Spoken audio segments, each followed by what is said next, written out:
नमस्कार, स्वागत है आपका बिहार न्यूज़ में। जी हाँ, आज बिहार की सबसे पहले हम बात कर लेते हैं कोरोना वायरस को लेके। बिहार में इस समय 1,94,000 से ज़्यादा मामले कोरोना वायरस से संक्रमितों की हो चुकी है। मरने वालों की बात करें तो 934 लोग अभी तक अपनी जान इस भयंकर बीमारी की चपेट में आने से दे चुके हैं।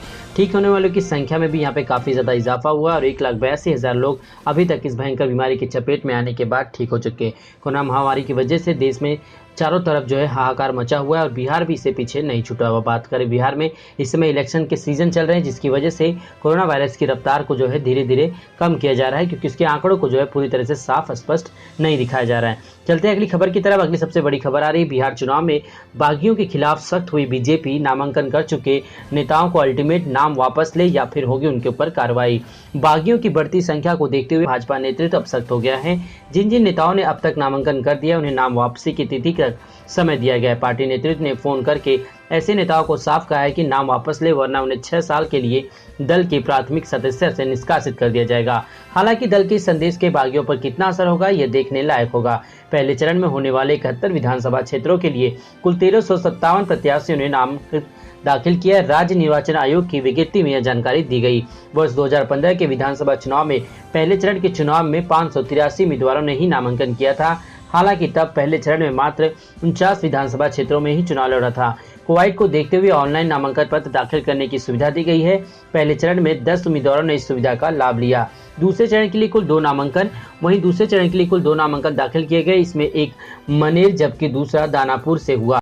वहीं आचार संहिता लगने के बाद अब 21,016 पोस्टर, बैनर सरकारी संपत्ति और 3,326 निजी संपत्ति से हटाए गए। इसके अलावा वोटरों को अनुचित लाभ पहुंचाने के 3 अवैध बैठकों के 30 और लाउड स्पीकर अनधिकृत नियम के तहत 23 सहित कुल 146 मामले दर्ज किए गए। आयोग ने बताया कि अब तक 5 अवैध शस्त्र जब्त किए गए और 1772 लाइसेंस रद्द किए गए। 59,822 लाइसेंस सत्यापित किए गए। शरारती तत्वों के खिलाफ कार्रवाई भी बड़े पैमाने पर की गई।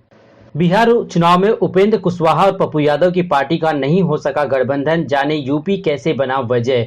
यूपी के दलित वोट बैंक की लड़ाई का असर बिहार विधानसभा चुनाव पर भी दिखा। इसी लड़ाई में राज्य में नए बने 2 चुनावी गठबंधनों को एक नहीं होने दिया। बसपा के वीटो के चलते यहां रालोसपा प्रमुख उपेंद्र कुशवाहा और जाप के अध्यक्ष पप्पू यादव के बीच बातचीत का कोई परिणाम नहीं निकला। दरअसल उपेंद्र की पार्टी का गठबंधन बसपा तो पप्पू यादव का चंद्रशेखर आजाद की आजाद समाज पार्टी से है।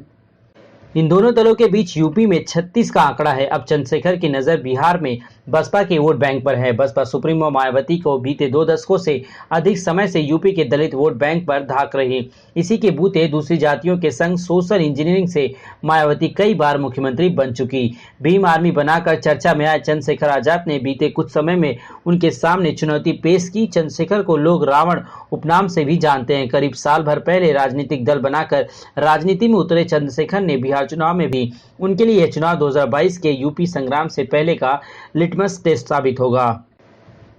एलजीपी विवाद के बाद एनडीए में फिर फ्रंट फुट पर सीएम नीतीश। बीजेपी ने भी मानी अहमियत।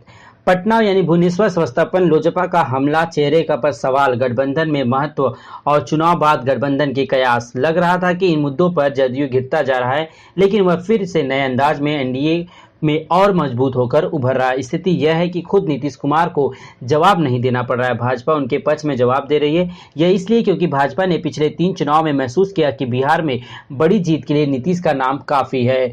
बात करें जदयू अध्यक्ष नीतीश कुमार ने सीटों पर फैसला होते ही अपने सभी प्रत्याशी घोषित कर दिए। जदयू वही बड़ी पार्टी है जो अपने कोटे के सभी 122 हम के 7 को निकालकर जो गिना जाए, इस घोषणा में आत्मविश्वास झलक रहा है। न किसी चेहरे पर संदेह, न ही टिकट बंटवारे को लेकर पार्टी में असंतोष का डर। बाकी दल शायद इन्हीं वजहों से चरणवार फैसले कर रहे। लोजपा के साथ छोटे से विवाद के बाद नीतीश कुमार अब फिर से फ्रंट फुट पर आ चुके हैं। उनके तेवर आक्रामक हो गए हैं और 7 निश्चय 2 पर विस्तार से बोल रहे हैं। उनके पास अब हर सवाल का जवाब है। बिहार में 4 धुरंधर, 2 इंजीनियर, 1 डीएसपी, 1 क्लर्क, जिंदगी कहां से कहां ले आई।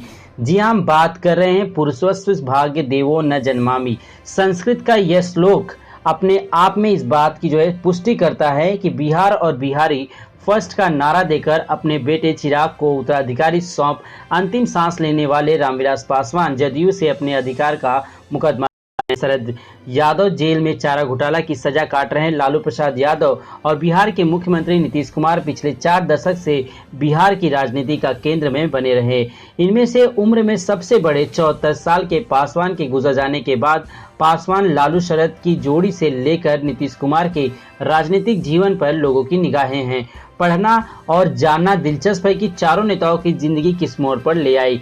चारों में राजनीति में सबसे सीनियर रामविलास पासवान थे। 5 जुलाई 1946 को पैदा हुए पासवान ने लॉ की डिग्री हासिल की और 1969 में राज्य सिविल सेवा परीक्षा में चुने जाने के बाद डीएसपी बन गए, लेकिन आना राजनीति में था। 1969 में रामविलास पासवान ने संयुक्त सोशलिस्ट पार्टी के टिकट से विधानसभा का चुनाव लड़ा और 23 साल की उम्र में विधायक बन गए। जीवन में 11 चुनाव लड़ चुके पासवान को 9 बार विजय मिली, 2 बार राज्यसभा के लिए चुने गए और खुद को राष्ट्रीय राजनीति में बनाए रखा। 70 के दशक से ही लालू प्रसाद यादव शरद की जोड़ी काफी मशहूर हो गई।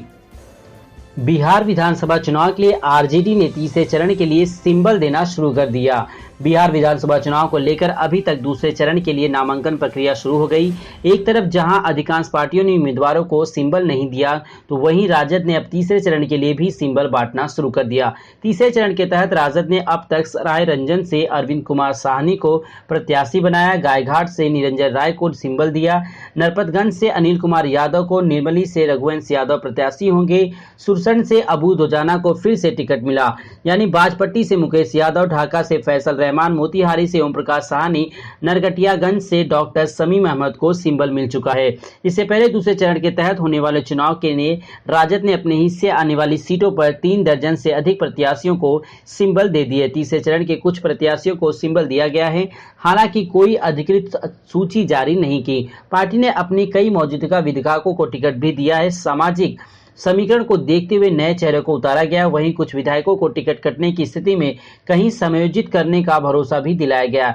रघुनाथपुर सीट से पार्टी ने अभी सिंबल तो नहीं दिया, लेकिन यहां से बाहुबली शहाबुद्दीन की पत्नी हिना साहब के चुनाव लड़ने की संभावना बताई जा रही है। राजद सूत्रों की माने तो हरिसिद्ध सीट पर मौजूदा विधायक राजेंद्र कुमार की जगह नागेंद्र राम, केसरिया के सेटिंग विधायक डॉक्टर राजेश कुमार की जगह संतोष कुशवाहा को सिंबल मिलना तय है। बरौली के विधायक नेमतुल्ला की जगह रियाजुल हक राजू और तरैया के सिटिंग विधायक मुद्रिका प्रसाद राय की जगह सिपिया लाल महतो को उतारा सिंबल मिला है, जबकि साहेबपुर कमाल सीट के मौजूदा विधायक श्री नारायण यादव के पुत्र ललन कुमार को टिकट दिया गया। मनेर से भाई वीरेंद्र कुमार और डॉक्टर धर्मेंद्र कुमार चंद्रवंशी, फतेहपुरा से डॉक्टर रामानंद यादव चुनाव लड़ेंगे।